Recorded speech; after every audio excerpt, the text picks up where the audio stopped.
Hello my dear students, আজি আমি এই ভিডিওটিত ক্লাস 9 এর ইংরেজির দ্য রোড নট টেকেন এই কবিতাটির বিস্তারিত আলোচনা আমি এই ভিডিওটিত করিম। এই কবিতাটির কবি হইছে রবার্ট ফ্রস্ট। এই কবিতাটির কবিয়ে কি কব বিচাৰিছে কবিতাটিৰ প্ৰত্যেকটো লাইনৰ আমি এক্সপ্লেনেশন জানিম, কবিতাটিৰ সামাৰি আমি জানিম আৰু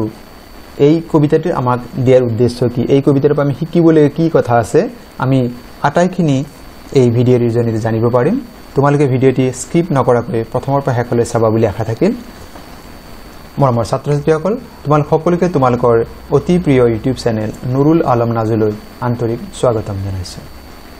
আজি প্ৰথমতে আমি জানি লওঁ যে এই কবিতাটিৰ কবি ৰবাৰ্ট ফ্ৰষ্ট কোন হয়। আমি কিছু কথা জানি লওঁ। Robert Frost was an American poet. He was an American কবি আছিল।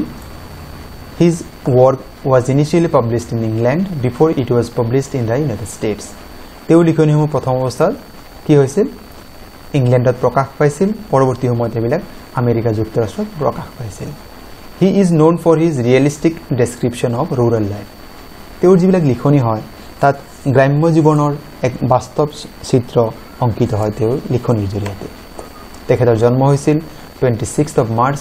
1874 আৰু মৃত্যু হৈছিল 29th of January 1963। আমি ইমানখিনি কথা তেওঁৰ বিষয়ে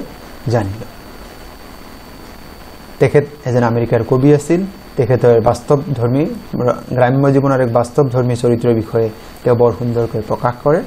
গতিকে আমি এই কথাখিনি জানিলো। এতিয়া আমি কবিতাটিৰ মূল ভাৱ কি, সাৰাংশ কি, কবিতাটিৰ আচলতে মূল বক্তব্য কি আমি তাকে জানিলো। কবিতাটিত ক'বগৈ The poem is about making choices or decision in our life. আমি আমাৰ জীৱনত যে সিদ্ধান্ত লওঁ সেই সিদ্ধান্তৰ বিষয়ে কবিতাটি। The choices or decisions we make shape our future. আমি যে সিদ্ধান্ত লওঁ, আমি যে বাছনি কৰোঁ সেয়ে আমাৰ ভৱিষ্যত গঢ় দিয়ে। In the poem, the road symbolizes our life. এই যিটো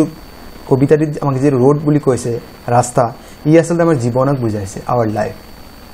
And the path that we don't choose, আমি যি ৰাস্তা বাছি নললো is the road not taken. আৰু আমি যি আমাৰ জীৱনৰ যি ৰাস্তাত আমি নগলো সেয়া হৈছে the road not taken. The message the poet wants to convey is that choices we make significantly impact our future. আমি যি সিদ্ধান্ত লওঁ, আমি যি ৰাস্তা বাছি ললো সেই ৰাস্তাই আমাক কি কৰে, আমাৰ ভৱিষ্যত জীৱনক প্ৰভাৱিত কৰে, তাৰ ওপৰত এক গুৰুত্বপূৰ্ণ প্ৰভাৱ বিস্তাৰ কৰে। If we make the wrong choice, আমি যদি ভুল সিদ্ধান্ত লওঁ, then we can't go back and correct it. আমি তাক শুধৰাব নোৱাৰোঁ। And we will have no option other than regretting it. আমি যদি ভুল সিদ্ধান্ত লওঁ তেন্তে আমাৰ হাতত অনুশোচনাৰ বাদে আন কোনো বিকল্প নাথাকিব। So we should be wise while making decisions. সেই আমি যেতিয়া সিদ্ধান্ত লওঁ আমি বৰ দকৈ ভাবি চিন্তি ল'ব লাগে। or while making decisions or choices in our life. আমি আমাৰ জীৱনত যেতিয়া সিদ্ধান্ত ল'বলগীয়া হয় আমি বৰ ভাবি চিন্তি সিদ্ধান্ত ল'ব লাগে। নিশ্চয় আমি এইখিনি বুজি পাইছোঁ। এয়া প্ৰত্যেক মানুহৰ জীৱনতে হয়। এতিয়া যিহেতু মেট্ৰিক পাছ কৰিব তেওঁলোকৰ হাতত এতিয়া দুটা অপশ্যন বিকল্প বা দুটাতকৈ বেছি বিকল্প হ'ব পাৰে, যেনেকৈ তেওঁ আৰ্টছ পঢ়িব নে ছায়েন্স পঢ়িব নে কমাৰ্চ পঢ়িব, আকৌ ছায়েন্স পঢ়াৰ পিছত তেওঁ ইঞ্জিনিয়াৰিং পঢ়িব নে মেডিকেল পঢ়িব। গতিকে আমাৰ হাতত সদায় কি নহয় বিকল্পবিলাক থাকে আৰু আমি তাৰ পৰা শুদ্ধটো বাছি ল'ব লাগিব। আৰু যদি আমি ভুল সিদ্ধান্ত লওঁ তেন্তে আমি জীৱনত কি কৰিব লগা হয়, আমি অনুশোচনাত ভুগিবলগীয়া হয়। এতিয়া আমি প্ৰত্যেকটো লাইন বাই লাইন কি এক্সপ্লেনেশ্যন হয় আমি তাকে জানি লওঁ। এয়া হৈছে কবিতাটিৰ প্ৰথম ষ্টেঞ্জা। আমাৰ টেক্সট বুকৰ পেজ নম্বৰ 15 দিয়া আছে। Two roads diverge in a yellow wood, and sorry I could not travel both, and be one traveler. Long I stood and looked down one as far as I could, to where it bent in the undergrowth. ইয়াৰ মিনিংখিনি আমি জানি লওঁ। যিকেইটা highlight কৰা আছে সেইকেইটা meaning দিয়া আছে। ডাইভাৰ্জ মানে ছেপাৰেটেড এণ্ড টুক এ ডিফাৰেণ্ট ডিৰেকশ্যনছ। ডাইভাৰ্জ মানে বিপৰীতমুখী। যেনেকৈ ইয়াতে আমাৰ এইটো এটা বিপৰীতমুখী হয়, ই এটা বেলেগ ফালে গৈছে। য়েলো উড মানে এ ফৰেষ্ট উইথ ডিকম্প'জিং লিভছ, য'ত গছৰ পাতবিলাক হালধীয়া হৈ গৈছে। ইয়াত আচলতে অটম ছিজনৰ কথা কোৱা হৈছে, শৰৎকালৰ কথা কোৱা হৈছে। আণ্ডাৰগ্ৰথ means dense growth of plants and bushes means the forest. ঘন জংগল গছ গছনি বা জোপোহা গছ মানে ইয়াতে জংগলক বুজায়, হাবিক বুজাইছে। আমি জানি ল'ব আচলতে ইয়াতে কবিয়ে কি বুজাইছে। আমি যদি এনেকা অৱস্থা ভাবি লওঁ যে কবিয়ে ইয়াত আছে আমাৰ কবি ভাবি লৈছোঁ যে ৰবাৰ্ট ফ্ৰষ্ট আমি আৰবি লিখি দিছোঁ কবি বৰ্তমান ইয়াত আছে বা যিজন ট্ৰেভেলাৰ আৰু তেওঁ ক'ত আছে এটা হাবিত আছে in a yellow forest two roads diverged এই যে আমি দেখা পাইছোঁ দুটা ৰাস্তা দুইফালে গৈছে বিপৰীতমুখী ৰাস্তা আৰু কবি ক'ত আছে এইটো পইণ্টত আৰবি যিটো পইণ্ট আমি লিখি দিছোঁ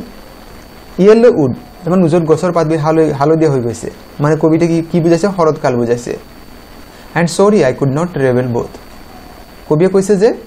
মই এতিয়া দুইটা ৰাস্তা মই ভ্ৰমণ কৰিব নোৱাৰিম এণ্ড বি ওৱান ট্ৰেভেলাৰ যেহেতু মই মানুহ এজনে ভ্ৰমণকাৰী এজনে সেইকাৰণে মোৰ হাতত যদিও দুটা বিকল্প আছে মই কেৱল মাত্ৰ এটা বিকল্প মই এটা ৰাস্তাতহে মই যাব পাৰিম long I stood and look down one as far as I could গতিকে মই কি কৰিছোঁ বহুত দেৰিলৈকে মই ৰখি আছোঁ মই চিন্তা কৰিছোঁ ভাবি চাইছোঁ অবজাৰ্ভ কৰিছোঁ and look down one as far as I could মই যিমান দূৰ পাৰোঁ মই ৰাস্তাটো দকৈ ভাবি চাইছোঁ মই তাৰ ভাল কি হ'ব বেয়া কি হ'ব মই সেইবিলাক চব ভাবি চাইছোঁ to where it bend in the আণ্ডাৰগ্ৰথ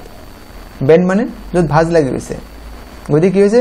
ৰাস্তাটো মই যে চাই আছিলোঁ ৰাস্তাত যিমান দূৰে মই চকুৰে মনিবৰ সিমান দূৰলৈকে মই চাই পঠিয়াইছোঁ আৰু ৰাস্তাত য'ত গৈ অলপ পিছতে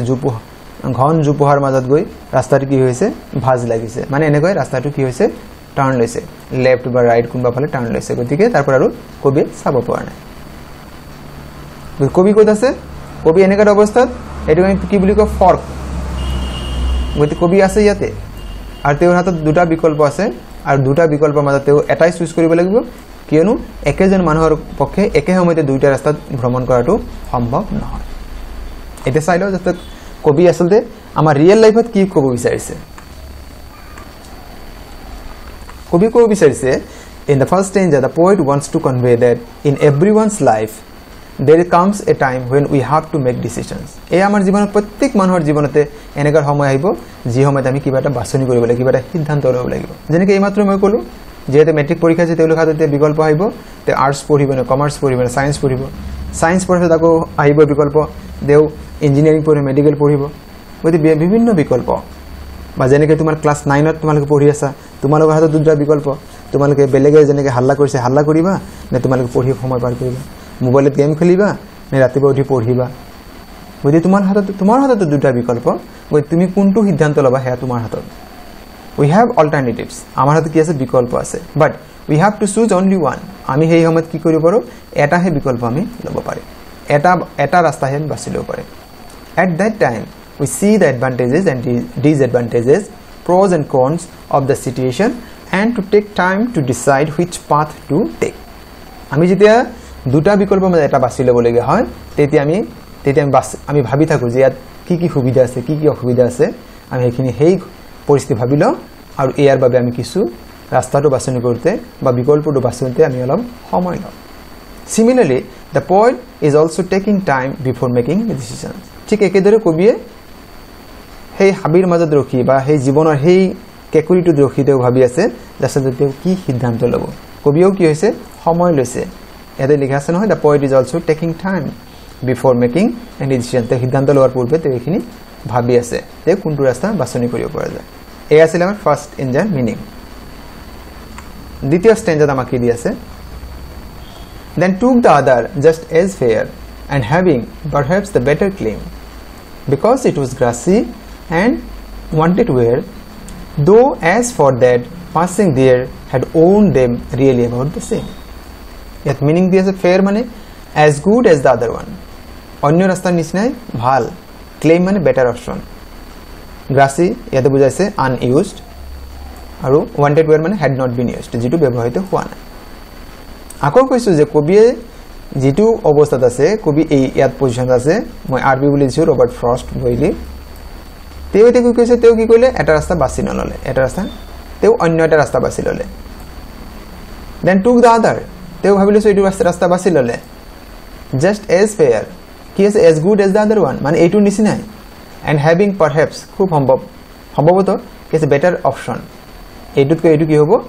এই ৰাস্তাতকৈ এইটো কি হৈছে কবিৰ মতে এইটো বেটাৰ অপচন আছিল সেইকাৰণে তো এইটো বাছি লৈছিল because it was grassy এইটো কি আছে it was unused এইটো ৰাস্তাত কি আছে ঘাঁহ আছে and wanted wear had not been used কবি আছে ইয়াতে কবি বিচাৰিছে যে সেই ৰাস্তাত বৰ বেছি মানুহ অহা যোৱা কৰা নাই that means Not so many people have traveled on that route. Though, as for that, the passing there, যদি কি কৰো আমি সেই ৰাস্তাত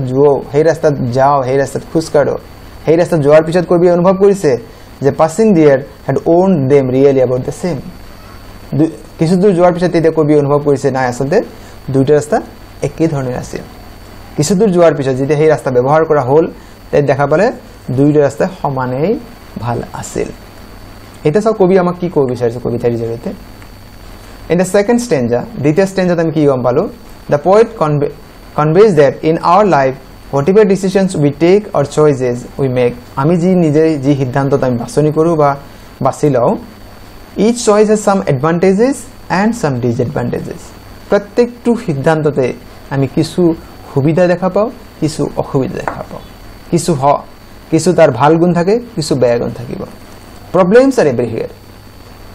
আমি কি হয় this is the true this is the fact আমাৰ জীৱনৰ প্ৰত্যেক ৰাস্তাত কি থাকিব problems থাকিবই অসুবিধা থাকিবই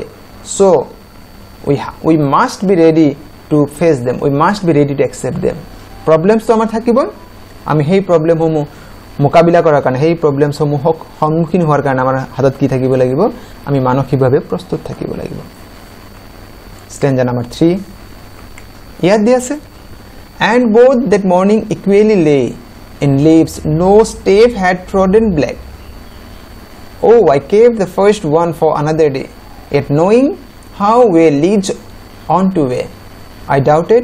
if I should ever come back yet trodden শব্দ অর্থ বুঝাইছে walked over যেটো মানুহে ভৰিৰ গছক লাগিছে বা যেটো ৰাস্তাত মানুহ পাৰ হৈ গৈছে ইয়াতে কবি কৈছে যে এই যে যেটো ৰাস্তা দেও এটো বাছি ললে এটো বাছি লোৱা নাই and that morning equally lay in leaves no stave had trodden black কোন ৰাস্তাতে কি হোৱা নাই খুজ কৰা নাই আৰু গছৰ পাত বিলাক মানুহৰ ভৰিৰ গছকত তাৰ বৰণটো হলনি হৈ যোৱা নাই তাৰ মানে এতে বুজাইছে যে দুইটা ৰাস্তাতে কি আছে সমানেই আকৰ্ষণীয় আছিল attractive আছিল oh I kept the first for another day মই এটা ৰাস্তা কি কৰিছো এইটো ৰাস্তা মই আজি বাছি লৈছো অন্য ৰাস্তাত মই কেতিয়াবা আহিম বুলি ভাবি লৈছো yet knowing এটো মই জানো how way leads on to way এটা ৰাস্তা যদি মই বাছি লম হি মোক আন বেলেগ কোনবা ফালে লৈ যাব but it's not possible to come back to the another route that we have not chosen I doubted doubt মানে সন্দেহ কৰা মোৰ সন্দেহ হৈছিল যে if I should ever come back কবি নিশ্চয় ভাবে জানে যে যেতিয়া তেওঁ এটা ৰাস্তা বাছনি কৰিছে ই তেওঁক বেলেগ ফালে লৈ যাব কাৰণ ইয়াৰ ৰাস্তাটো বেলেগ হয়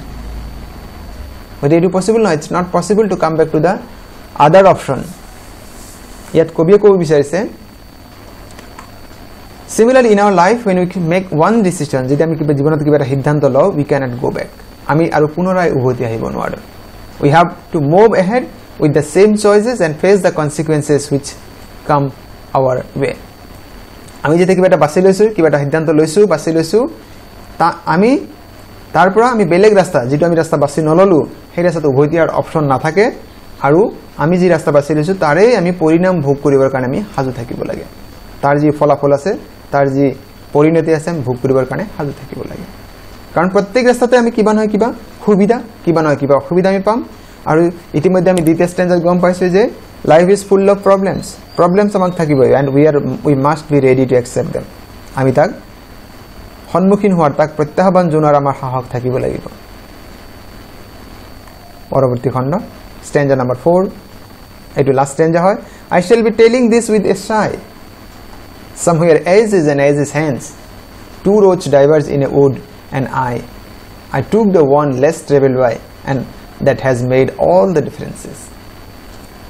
I shall be telling with this with sigh মানে কৈছে great relief sigh মানে বুজাইছে deep breath মই হুমনিয়া হাকাৰি মই বহুত দিন মই কাৰবা কৈ থাকিম somewhere as and as hands মানে এতে বুজাইছে future মই ভৱিষ্যতে মই কেতিয়াবা কাৰবাগত কৈ থাকিম two roads diverge in a wood মই মোৰ সন্মুখত এদিন হাবিত দুটা ৰাস্তা আছিল and I took the one less traveled by মই কোনটো ৰাস্তা বাছি লৈছিলো যেটো ৰাস্তা মানুহ কমকে হাজা কৰিছিল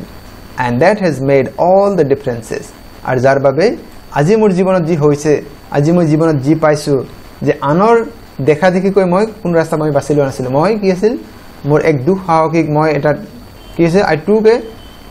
I took a decision that is not chosen by others, not by many people. যেটো বেলেগ বেছি মানুহে পছন্দ কৰা নাছিল মই সেই ৰাস্তা বাছি লৈছিলো আৰু আজি জীৱনত যে মই যি পাইছো আৰু সকলোবিলাক কিহৰ বাবে হৈছিল এই যে সেই দিনটোৰ সিদ্ধান্ত যে I took one less travel by যেটো ৰাস্তাত মানুহ কমকৈ হাজাৰ কৰিছিল একেদৰে আমাৰ জীৱনতো হ'ব যে আমি যদি সকলোৱে যেটো ৰাস্তাত গতি কৰি আছে আমি যদি একেধৰণে কৰো তেলুকৰ নিচিনা আমাৰ জীৱনৰ গতিপথ হ'ব আমাৰ যি সফলতা হ'ব একেধৰণৰ হ'ব কিন্তু যদি আমি অলপ আসুতিয়া বা অলপ ইউনিক আমি সিদ্ধান্ত লওঁ আমাৰ লাইফৰ যি আউটকাম হ'ব হেও ইউনিক হ'ব আমি চাই নম্বৰ স্ট্যান্ডাৰ্ড কবি কি হ'ব বিচাৰিছে Through this poem the poet sends a powerful message that we should decide wisely in their life কি কৈছে people should decide wisely যেতিয়া they সিদ্ধান্ত লয় তো বৰ দকৈ ভাবি চিন্তি ল'ব লাগে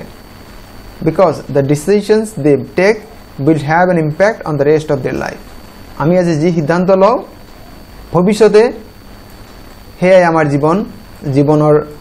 জীৱনটো কেনেকৈ হ'ব তাৰ ওপৰত নিৰ্ভৰ কৰে গতিকে আমি সিদ্ধান্ত লওঁতে অতি সাৱধানতাৰে অতি দকৈ ভাবি চিন্তি ল'ব লাগে কবিয়ে এই কথাখিনি এই কবিতাটিৰ জৰিয়তে আমাক ক'ব বিচাৰিছে মৰমৰ ছাত্ৰ-ছাত্ৰীসকল তোমালোকে নিশ্চয় বুজি পাইছা যে আমি যে সিদ্ধান্ত লম আজি যদি আমি বৰ আৰামত দিনবিলাক পাৰ কৰিছো কোনো ধৰণৰ কষ্ট কৰা নাই তেন্তে আমি কোনো ধৰণৰ ভাল ৰিজাল্ট আশা কৰিব নোৱাৰিম কাৰণ আজি আমি যে সিদ্ধান্ত লৈছো টুডেজ ডিসিশন আজি আমাৰ যে সিদ্ধান্ত হেইটো আমাক কি কৰিব আমাৰ ভৱিষ্যত নিৰ্ণয় কৰিব সো হেইখিনি কথা আমাক কবি আমাক এই কবিতাৰ জৰিয়তে আমাক জনাব বিচাৰিছে এই আমাৰ সাধাৰণ মানুহৰ জীৱনতো প্ৰযোজ্য আমি ছাত্ৰ জীৱনৰ ক্ষেত্ৰতো প্ৰযোজ্য প্ৰত্যেক মানুহৰ জীৱনতে প্ৰযোজ্য হয় গতিকে মৰমৰ ছাত্ৰ-ছাত্ৰীসকল আজিৰ এই কবিতাটি কেনে পালা তোমালোকে জনাবলৈ মোক নাপাহৰিবা তোমালোকে কমেন্ট যোগে জনাব বুলি আশা থাকিল আৰু এই প্ৰশ্নৰ এই যেটো ভিডিও তোমালোকে ইতিমধ্যে চাইছা কবিতাটিৰ বৰ্ণনা ইয়াৰ প্ৰশ্নোত্তৰ ভিডিও অতি সোনকালে মোৰ ইউটিউবত আপলোড কৰিম তোমালোকে চাবলৈ নাপাহৰিবা লগতে নৱম শ্ৰেণীৰ ইংৰাজী বিষয়ৰ প্ৰতিটো পাঠৰে তোমালোকে প্ৰশ্নোত্তৰ মোৰ ইউটিউব চেনেলত পাবা আৰু সেই ভিডিওসমূহৰ লিংক এই ভিডিও ডেসক্ৰিপচনত দিয়া আছে প্ৰত্যেকটো ভিডিও যে আপলোড কৰা হ'ব তাৰ লিংকসমূহ তাৰ পৰৱৰ্তী ভিডিওত আপলোড কৰা হ'ব তোমালোকে চাবলৈ নাপাহৰিবা আৰু মৰমৰ ছাত্ৰ-ছাত্ৰীসকল তোমালোকে এটাই অনুৰোধ যদি তোমালোকে প্ৰথমবাৰৰ বাবে মোৰ চেনেলটি চাই আছা চেনেলটি সাবস্ক্ৰাইব কৰিবলৈ আশা থাকিল আৰু আজিৰ এই ভিডিওটি সম্পূৰ্ণকৈ চোৱাৰ বাবে তোমালোকলৈ অশেষ ধন্যবাদ